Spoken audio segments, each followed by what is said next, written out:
사도신경하도록 하겠습니다. 전능하사 천지를 만드신 하나님 아버지를 내가 믿사오며 그 외아들 우리 주 예수 그리스도를 믿사오니 이는 성령으로 잉태하사 동정녀 마리아에게 나시고 본디오 빌라도에게 고난을 받으사 십자가에 못 박혀 죽으시고 장사한 지 사흘 만에 죽은 자 가운데서 다시 살아나시며 하늘에 오르사 전능하신 하나님 우편에 앉아 계시다가 저리로서 산자와 죽은 자를 심판하러 오시리라. 성령을 믿사오며 거룩한 공회와 성도가 서로 교통하는 것과 죄를 사하여 주시는 것과 몸이 다시 사는 것과 영원히 사는 것을 믿사옵나이다. 아멘. 함께 찬양하도록 하겠습니다.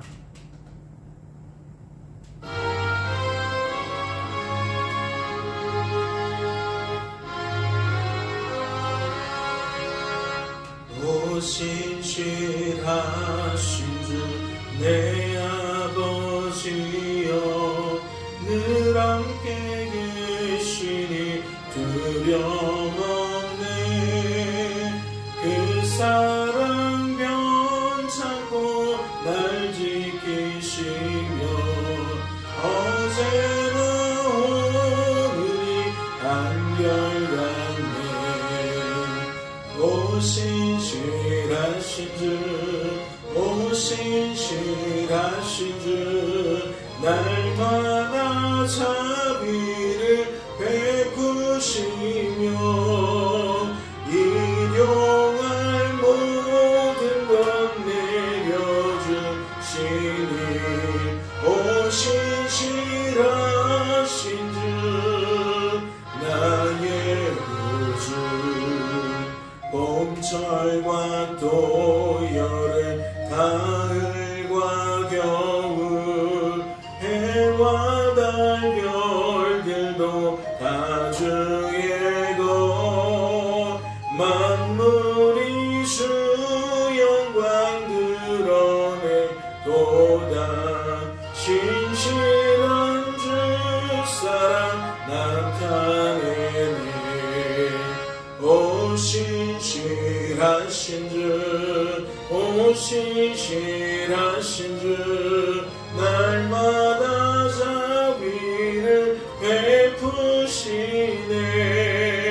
일용할 모든 것 내려주시니 오 신실하신 주 나의 구주. 내 죄를 사하여 안위하시고 주 친히 오셔서 인도하네. 오늘의 힘되고 내일의 소망 주만이 만복을 내리시네. 오 신실하신 주, 오 신실하신 주 날마다 자비를 베푸시며 일용할 모든 것 내려주시니 오 신실하신 주 나의 구주. 하나님 아버지, 오늘도 우리를 사랑하셔서 깊은 잠에서 깨우시고 이렇듯 하나님께 예배할 수 있도록 기도할 수 있도록 우리의 걸음을 예배당으로 인도해 주시니 감사합니다. 하나님, 오늘도 하나님의 말씀 속에서 아버지의 뜻과 마음을 발견케 하시고 우리의 마음판에 새기게 하시며 일상을 살아가는 그 삶 속에 그 말씀이 녹아지는, 그 말씀이 열매로 맺혀지는 은혜를 경험할 수 있도록 도와주시옵소서. 주께서 말씀을 통독하는 중에 우리에게 은혜 베풀어 주실 줄로 믿고 감사드리며 이 모든 말씀 우리를 죄에서 구원하신 예수님의 이름으로 기도하옵나이다. 아멘. 살펴보실 하나님의 말씀은 신약성경 디도서 1장 말씀입니다. 신약성경 디도서 1장 말씀 함께 통독하도록 하겠습니다. 하나님의 종이요 예수 그리스도의 사도인 나 바울이 사도된 것은 하나님이 택하신 자들의 믿음과 경건함에 속한 진리의 지식과 영생의 소망을 위함이라. 이 영생은 거짓이 없으신 하나님이 영원 전부터 약속하신 것인데 자기 때에 자기의 말씀을 전도로 나타내셨으니 이 전도는 우리 구주 하나님이 명하신 대로 내게 맡기신 것이라. 같은 믿음을 따라 나의 참 아들 된 디도에게 편지하노니 하나님 아버지와 그리스도 예수 우리 구주로부터 은혜와 평강이 내게 있을지어다. 내가 너를 그레데에 남겨둔 이유는 남은 일을 정리하고 내가 명한 대로 각 성의 장로들을 세우게 하려 함이니 책망할 것이 없고 한 아내의 남편이며 방탕하다는 비난을 받거나 불순종하는 일이 없는 믿는 자녀를 둔 자라야 할지라. 감독은 하나님의 청지기로서 책망할 것이 없고 제 고집대로 하지 아니하며 급히 분내지 아니하며 술을 즐기지 아니하며 구타하지 아니하며 더러운 이득을 탐하지 아니하며 오직 나그네를 대접하며 선행을 좋아하며 신중하며 의로우며 거룩하며 절제하며 믿은 말씀의 가르침을 그대로 지켜야 하리니 이는 능히 바른 교훈으로 권면하고 거슬러 말하는 자들을 책망하게 하려 함이라. 불순종하고 헛된 말을 하며 속이는 자가 많은 중 할례파 가운데 특히 그러하니 그들의 입을 막을 것이라. 이런 자들이 더러운 이득을 취하려고 마땅하지 아니한 것을 가르쳐 가정들을 온통 무너뜨리는도다. 그레데인 중에 어떤 선지자가 말하되 그레데인들은 항상 거짓말쟁이며 악한 짐승이며 배만 위하는 게으름뱅이라 하니 이 증언이 참되도다. 그러므로 내가 그들을 엄히 꾸짖으라. 이는 그들로 하여금 믿음을 온전하게 하고 유대인의 허탄한 이야기와 진리를 배반하는 사람들의 명령을 따르지 않게 하려 함이라. 깨끗한 자들에게는 모든 것이 깨끗하나 더럽고 믿지 아니하는 자들에게는 아무것도 깨끗한 것이 없고 오직 그들의 마음과 양심이 더러운지라. 그들이 하나님을 시인하나 행위로는 부인하니 가증한 자여 복종하지 아니하는 자여 모든 선한 일을 버리는 자니라. 아멘. 할렐루야. 말씀을 통해 무엇을 깨닫게 되십니까? 말씀을 통해 우리를 향하신 하나님 아버지의 뜻과 마음이 무엇인지 깨닫게 되십니까? 오늘 말씀에서 첫 번째로 주목하고 싶은 것은 서신서의 인사말 부분입니다. 1절부터 4절까지의 말씀인데요. 1절과 2절을 보실까요? 하나님의 종이요 예수 그리스도의 사도인 나 바울이 사도된 것은 하나님이 택하신 자들의 믿음과 경건함에 속한 진리의 지식과 영생의 소망을 위함이라. 이 영생은 거짓이 없으신 하나님이 영원 전부터 약속하신 것인데, 사도 바울은 자신이 사도로 부름받은 이유를 이렇게 설명을 하고 있는 겁니다.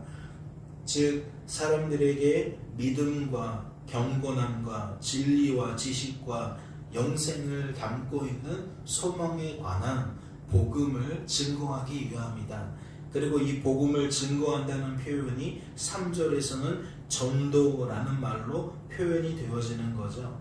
그리고 이 글이 한 개인을 대상으로 기록되어졌다라는 것을 4절을 통해서 확인할 수가 있습니다. 유독 우리의 눈길을 끄는 것은 하나님이 택하신 자들의 믿음과 경건함에 속한 진리의 지식과 영생의 소망을 위함이라 라고 자신이 사도된 이유를, 목적을 소개하고 있는데 그 영생에 대하여 부연 설명을 하고 있다는 거예요. 이 영생은 거짓이 없으신 하나님이 영원 전부터 약속하신 것이다. 그러니까 영생이라는 것을 한 번 더 풀어서 설명했다는 거죠. 그냥 그런 것이 아니라고 말했습니다. 말씀에 나타난 어떠한 특징들, 다른 서신들과 비교할 때에 다른 점들을 잘 살펴보면 그 내용은 그 대상자에게 해당하는 내용이다. 그 당시의 상황, 그 사람에게 필요한 메시지가 이렇게 기록되어져 있는 것이다 라는 거죠.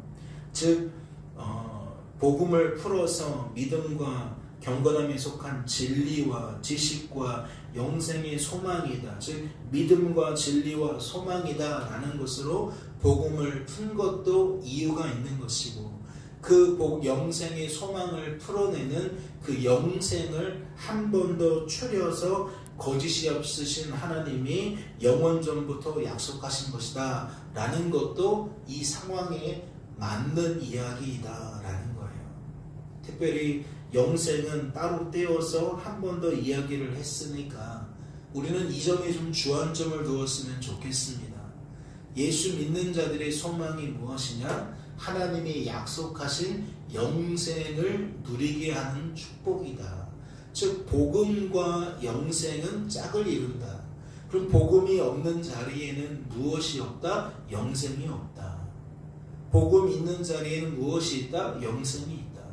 그런데 이것이 믿는 자들을 향하여 되풀이되고 있다. 다시 한번 풀어지고 있다. 그러면 어떠한 상황을 전제한 거겠어요? 예수 믿는 중에 이 땅의 고통에, 이 땅의 현실에 매여 있는 사람들을 향해서 증거된 말씀이겠죠. 그러니까 영원한 생명이 보장되어져 있는데 그 영원한 생명이 보장되어 있음을 왜 풀어주었느냐? 이 땅이 전부인 것 같아서 이 땅의 삶에 목숨을 걸거나 이 땅의 삶의 시리를 경험하며 낙심케 되어진 자들에게 장래의 소망이 있음을 나타나는 거겠죠. 이 땅이 전부가 아니라는 것을 나타낼 겁니다. 그러니까 이 땅에서 고난받고 이 땅에서 우리가 우리의 모든 관심사를 쏟는 것들 여러 가지의 형편들이 있을 거예요. 그런데 중요한 얘기는 무엇입니까? 믿음 생활을 해야 된다는 거예요. 하나님의 말씀을 따라 복음을 붙들고 살아가야 된다는 거죠.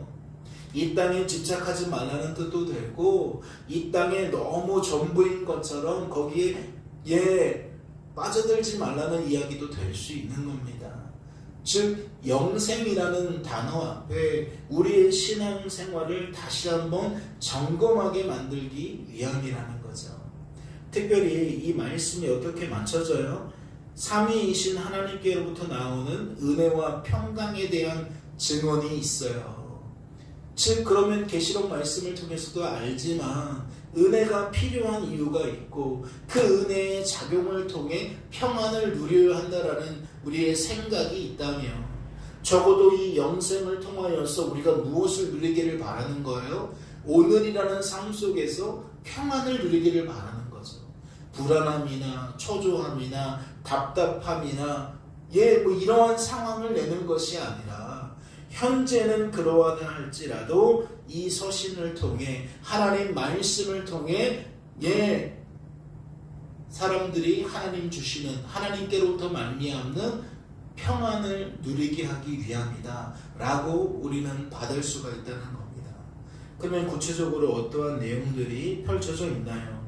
5절부터 보니까 내가 너를 그레데에 남겨둔 이유는 남은 일을 정리하고 내가 명한 대로 각 성에 장로들을 세우게 하려 함이다 라고 말하면서 어떠한 사람들을 일꾼으로 세워야 하는지를 6절, 7절, 8절, 9절, 10절, 11절 계속해서 설명해 가고 있는 거예요. 그럼 그 요지는 무엇입니까? 한번 볼래요? 6절부터 보겠습니다. 책망할 것이 없다. 한 아내의 남편이다. 방탕하다는 비난을 받거나 불순종하는 일이 없는 믿는 자녀를 둔 자라야 할지라. 5절과 6절 어떠한 사람을 일꾼으로 뽑으라는 얘기입니까? 흠이 없는 사람을 일꾼으로 뽑으라는 거예요. 믿음 있는 것은 기본이고 믿음을 통해서 그 믿음에 걸맞는 삶이 나타나는데, 삶을 통해서 그 사람이 정말 믿는 자인지 믿음이 있는 자인지를 확인하라는 거죠. 하나님이 택하신 사람의 흔적이 있는지, 하나님이 그 사람과 함께하는 흔적이 있는지 좀 발견하라는 거예요. 그래서 발견되어지면 그 사람을 일꾼으로 삼으라는 거죠. 7절의 내용들은 조금 더 구체적입니다. 감독은 하나님의 청지기로서 책망할 것이 없고 또 책망할 것이 나와요. 제 고집대로 하지 아니하며 급히 분내지 아니하며 술을 즐기지 아니하며 구타하지 아니하며 더러운 이득을 탐하지 아니하며 오직 나그네를 대접하며 선행을 좋아하며 신중하며 의로우며 거룩하며 절제하며 믿은 말씀의 가르침을 그대로 지켜야 하리니 이는 능히 바른 교훈으로 건면하고 거슬러 말하는 자들을 책망하게 하려 함이라. 어떠한 원리가 반복되고 있어요? 책망할 것이 없어야 된다. 믿음 있는 사람이어야 한다. 믿음에 합당한 열매가 있는 사람이어야 한다. 즉 누군가의 앞에 서서 누군가를 이끌려면 완벽한 사람이어야 한다. 일꾼다운 일꾼이어야 한다. 우리는 그렇게 받을 수가 있습니다. 이러한 내용들은 디모데 전서와 후서 속에서도 우리가 살펴보았죠. 그런데 우리는 무엇을 놓치면 안 됩니까?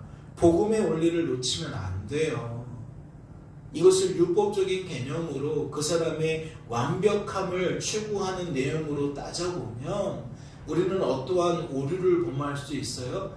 완벽한 사람이 리더가 되어야 한다. 준비된 사람이 리더가 되어야 한다라는 개념으로 접근해 버릴 수가 있어요.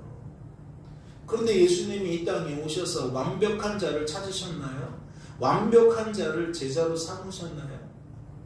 그러니까 우리가 사람에게서 원인을 찾기 시작하면, 사람에게 우리의 관점, 초점을 맞추기 시작하면 우리가 엉뚱한 결론으로 갈 수 있다는 것을 항상 유념해야 될 줄로 압니다. 적어도 우리는 이 말씀을 통하여 어떠한 사람이 일꾼이 되어야 하느냐, 이러한 기준 앞에 우리가 들 수 없다라는 개념과 하나님 때문에 들게 된다는 개념이 공존하는 사람이어야 합니다. 그래야만 그 사람을 통해 누가 영광을 받아요? 하나님께서 영광을 받아요. 하나님이 나로 하여금 역사하신 흔적이다, 결과다라고 하나님을 높이려면 반드시 무엇이 전제가 되어야 한다? 내 힘으로는 안 된다, 내 힘으로는 할 수 없다 라는 것이 전제되어야 한다는 거죠. 이 땅에 누가 책망할 것이 없습니까? 지금 예수님이 오셨을 때에 당대의 바리새인들, 그들은 종교 지도자들이었는데 입만 열면 말씀이었고 늘 말씀대로 살아가야 된다라고 가르쳤고, 그들의 삶 속에서 그 자신들의 그 규율과 규칙대로의 삶이 없었던 것은 아니에요. 일반인들보다 열심인 사람들이었습니다. 그러나 그들이 예수님께 무엇을 듣죠? 책망을 들어요. 사도 바울도 말씀하잖아요. 말씀 속에서 그는 자신의 그 동년배보다 지극히 열심히 뛰어나다 그래요. 율법으로는 자기가 흠이 없다라고 말합니다. 이러한 구상들은 다 뭐예요? 사람과의 상대적인 평가 속에서 남들에 비하면 나는 괜찮다라는 거예요. 하나님이 보실 때에 책망이 없는 존재는 존재하지가 않는다. 있을 수가 없다. 그런데 오늘 말씀이 책망할 것이 없는 사람이 일꾼이 되어야 한다 라고 이야기를 한다는 건 모순이죠. 그러면 우리는 이 말씀을 문자대로만 받을 것이 아니라 그 속에서 무엇을 발견해야 된다? 책망할 것이 없어야 한다는 것에 동의를 해야 되고, 나 자신을 점검해야 되고, 나 자신이 책망받을 것이 많다는 것을 인정해야 되고, 그러한 나에게 하나님께서 은혜 베풀어 주시기를 간구하며 나에게 은혜 베푸신 흔적이 그나마 누군가보다 조금 더 말씀대로의 삶을 이루어가는 것으로 고백할 수 있는 사람이 일꾼이 되어야 한다. 그래야만 그 사람을 통해 누가 영광을 받는다? 그 사람을 통해 역사하신 하나님이 영광을 받으신다. 그런데 이런 복음의 가치들, 복음의 개념들이 다 사라진 채 말씀을 문자적으로 풀면 결국 뭐 하는 거예요? 할 만한 사람을 시키라는 거고 될 만한 사람이 역시 된다는 얘기밖에 안 되는 거예요. 그러면 지금까지 교회 역사에서 문제될 일이 뭐가 있었겠어요? 그리고 문제가 일어났을 때 그것을 다 사람 탓하는 거, 그리고 어떠한 찬란한 시대에 사람을 높이는 거, 그 결과밖에 안 되는 거예요. 하나님의 존재는 사라지고 하나님의 은혜는 사라지고 온통 우리가 우리의 인생을 우리가 풀어내는 것처럼 바라보고 받아들일 수밖에 없다는 거죠. 같은 말이라도 어떠한 기준으로 말씀을 대하느냐가 전혀 다른 해석을 가져온다는 것을 꼭 기억하시고, 여러분에게 권면드리고 싶은 것은 채용할 것이 없는 사람이 되어야 하는 건 일꾼만의 자격이 아닙니다. 성도의 자격이에요. 성도가 지향해야 되는 삶의 목표점입니다. 그런데 우리는 어떠한 고백이 나타나야 된다? 아까 일꾼에 대한 접근을 통하여서 밝힌 것처럼 나라는 존재가 과연 그러한 삶을 살아갈 수 있는가? 나라는 존재가 그러한 삶을 살아갈 수 없는데, 그러한 기능이 없는데 왜 하나님 말씀이 그와 같은 길을 내는가? 나는 안 되지만 내 속에서 역사하시는 하나님을 통해서는 되기 때문이구나. 그래서 우리는 될 때와 되지 않을 때의 차이를 무엇으로 파악한다? 하나님이 지금 나를 붙들어 주시고 그렇지 않은 상태의 차이로 분별한다. 그리고 우리는 범사에 어떠한 태도를 취한다? 더욱 하나님을 바라보고 의지하고 자랑하는 삶의 태도를 취한다. 저는 그것이 이 말씀의 바른 풀이라고 생각하고, 모든 성도의 고백이어야 하며 특별히 앞에 선 자들의 고백이어야 한다고 생각합니다. 말씀을 맡은 목회자나 실무를 담당하는 장로님이나 권사님이나 집사님이나 모든 직분자들이 기본적으로 이와 같은 복음의 이해를 가지고 주어진 삶의 자리에서 하나님께 영광 돌릴 수 있는 삶, 감사와 찬양으로 날마다 그 입술을 채우는 삶을 살아갈 수 있어야 한다라고 생각한다는 거죠. 그러면 10절부터 나타나는 이야기를 보세요. 불순종하고 헛된 말을 하며 속이는 자가 많은 중 할례파 가운데 특히 그러하니 그들의 입을 막을 것이라. 이런 자들이 더러운 이득을 취하려고 마땅하지 아니한 것을 가르쳐 가정들을 온통 무너뜨리는도다. 10절과 11절에 나타나는 할례파는 일꾼 될 수 없는 자로, 교회를 무너뜨리는 자로 소개를 하고 있어요. 가정을 해치는 자들로 소개하고 있습니다. 그럼 앞에서 말한 것들이 복음으로 풀어지면 이 할례파의 행실은 무엇으로 해석이 될 수 있어요? 복음을 대적하는, 복음의 원리가 아닌 다른 내용을 설파하는 존재들로 해석할 수가 있는 거죠. 즉 사람들에게 헛된 말로 가르치고 헛된 소망을 품게 만드는 것이 아니겠느냐라는 거예요. 율법의 메인 사람들의 대표적인 특징이 무엇입니까? 우리가 할 수 있다는 거잖아요. 우리가 해야 한다는 거잖아요. 우리가 힘쓰고 애쓰지 않아서 그렇지 힘쓰고 애써야 한다는 이야기잖아요. 우리가 안 되는 건 우리가 애쓰지 않아서 그런 것이다 라는 거잖아요.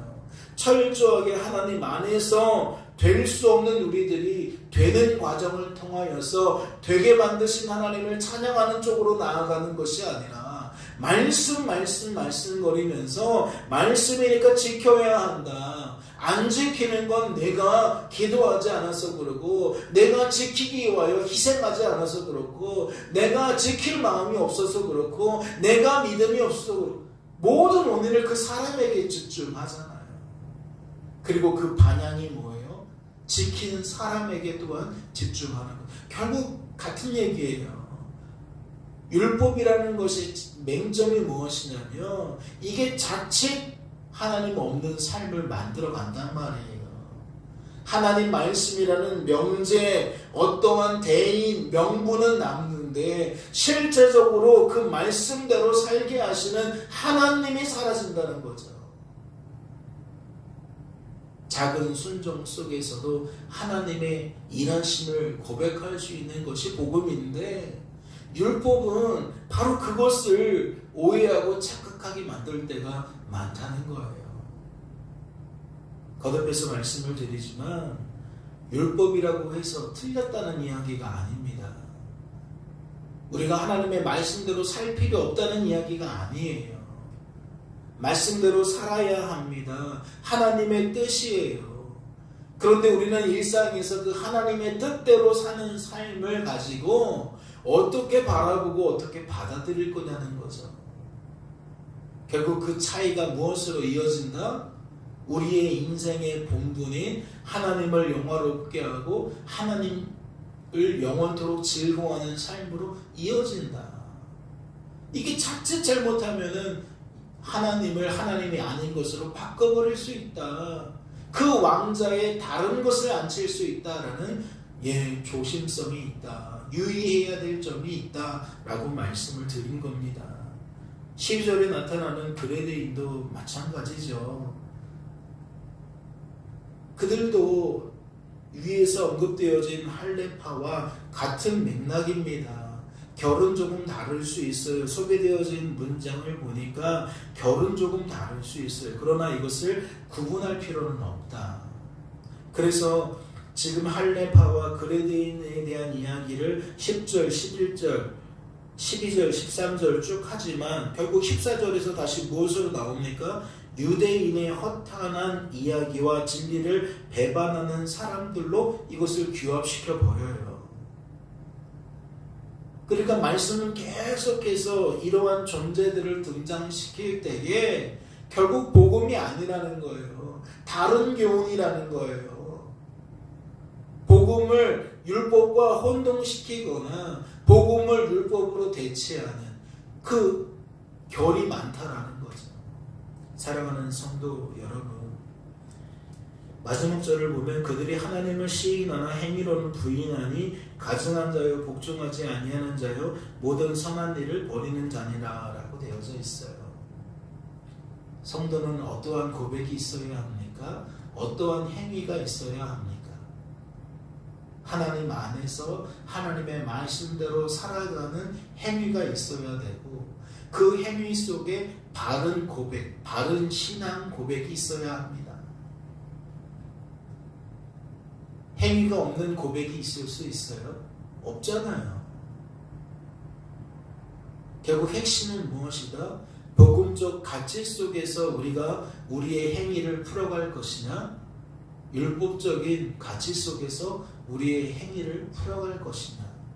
우리는 이 문제 앞에 직면해 있다라는 겁니다.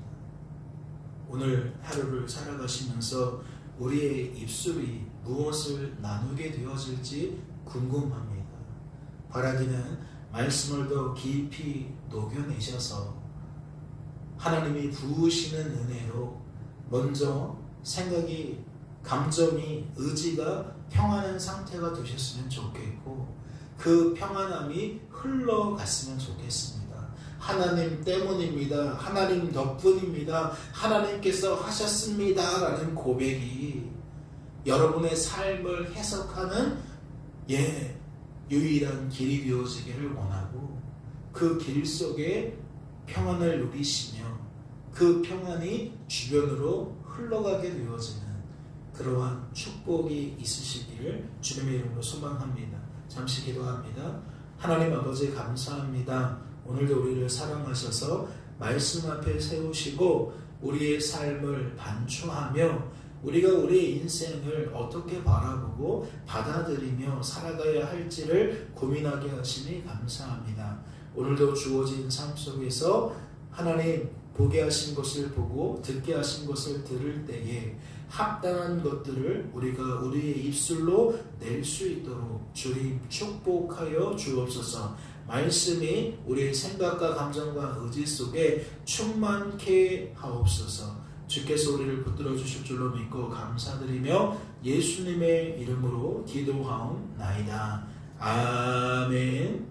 하늘에 계신 우리 아버지여, 이름이 거룩히 여김을 받으시오며 나라의 마옵시며 뜻이 하늘에서 이룬 것 같이 땅에서도 이루어지이다. 오늘날 우리에게 일용할 양식을 주옵시고 우리가 우리에게 죄 지은 자를 사하여 준 것 같이 우리 죄를 사하여 주옵시고 우리를 시험에 들게 하지 마옵시고 다만 악에서 구하옵소서. 대개 나라와 권세와 영광이 아버지께 영원히 있사옵나이다. 아멘.